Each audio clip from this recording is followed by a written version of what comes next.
The irony in today's lesson. As you know me pretty well, I like to find the humor, the irony, the unexpected in just about everything.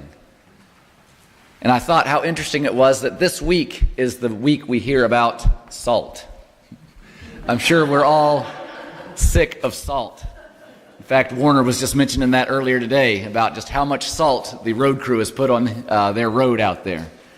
So when we think of salt these days, we're thinking of something not so enjoyable. It's been necessary. We're glad that they put it on the road so that the ice will melt, but now it's stuck on our cars. It's making our cars look awful. We track it into our houses. It's just becoming a pain. I hope that's not what Jesus means when he tells us to be the salt of the earth. Something that's just clingy and a pain and something that's unwanted, but just a necessary part of a bad situation. I don't think that's what Jesus is talking about when he's telling us to be the salt of the earth. But I also don't think that Jesus is talking about us being salt in the other way we normally think of salt, where we use just a pinch in our cooking to add a little flavor or to just change the temperature a little bit to make it cook a little hotter or whatever. That, of course, is probably the most common use for salt these days.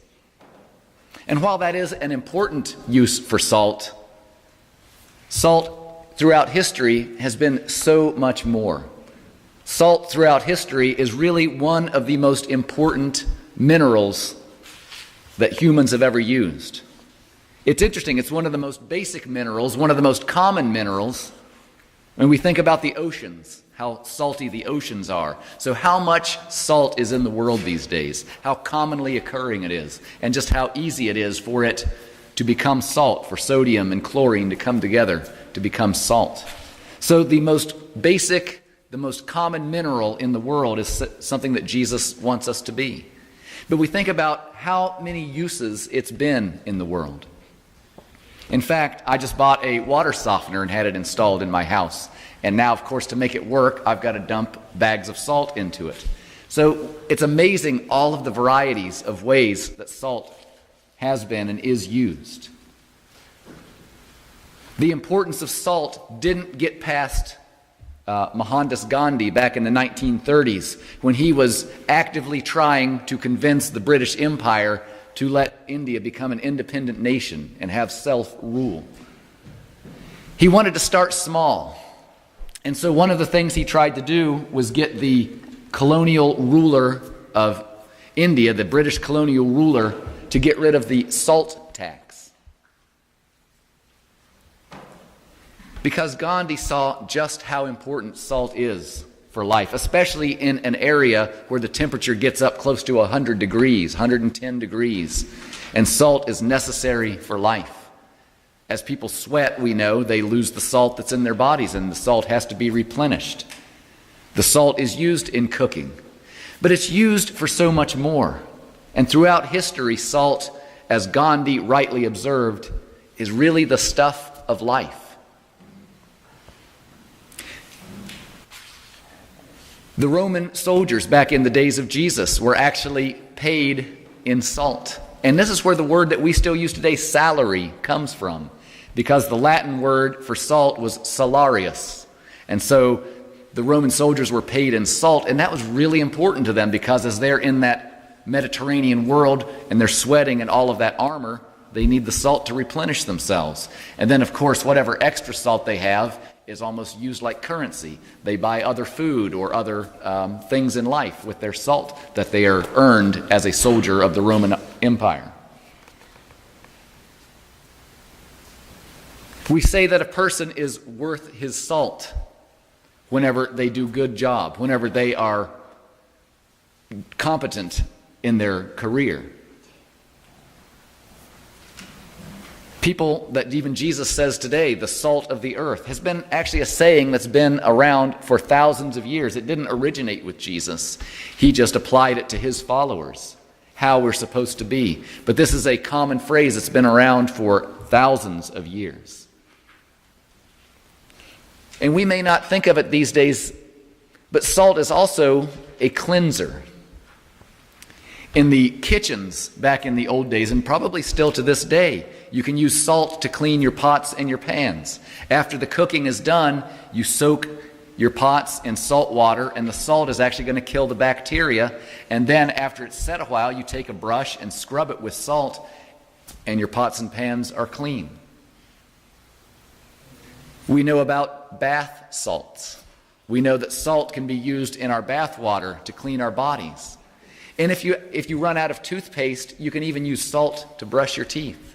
If you don't even have a toothbrush, just put some salt on your fingertip and brush your teeth with salt. It's almost like this miracle mineral. It can do everything.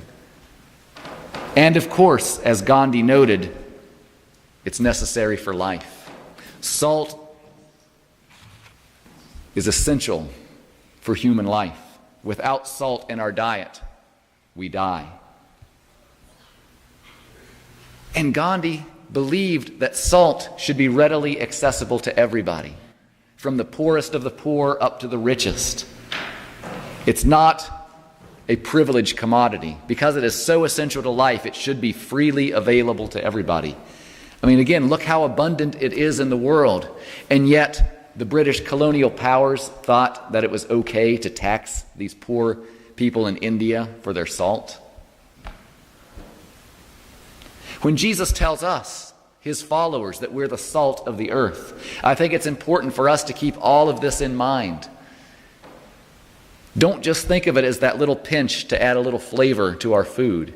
We're so much more than that. Christians and the Christian way of life is so much more than just a little bit of a spice that people can take or leave.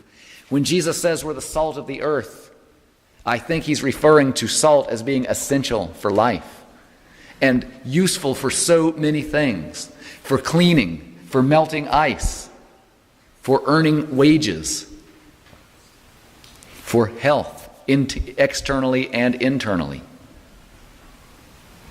And then I think Jesus wants us to think about, how do we become stewards of what salt offers to the world?